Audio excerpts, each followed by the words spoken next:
Hello बच्चों, let's see this question.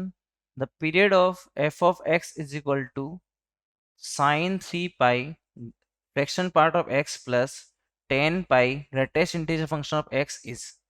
Here option is A option is 0, B option is 1, C option is pi and D option is none of these.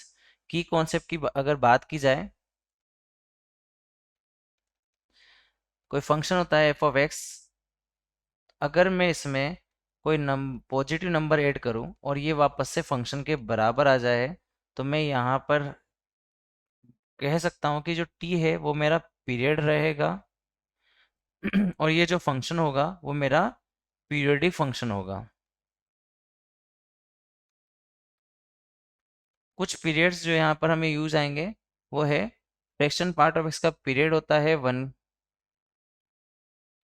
इसका period जो होता है वो 1 के बराबर होता है।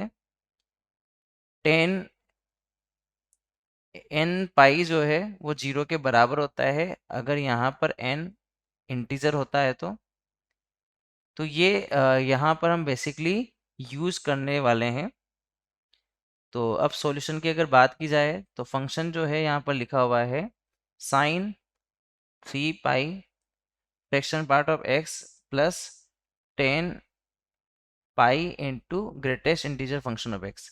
अगर हम यहाँ पर इनको दो पार्ट में ब्रेक कर लेते हैं, एक पार्ट हो जाएगा sine 3 pi fraction part of x और एक हो जाएगा 10 pi greatest integer function of x.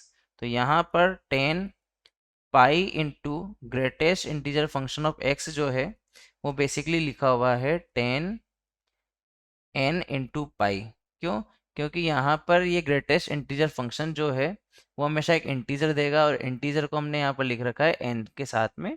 ठीक है, तो 10 एन पाई जो कि जीरो जाएगा, इसका मतलब यहाँ पर 10 पाई एक्स जो है greatest integer function of x वो तो जीरो के बराबर है।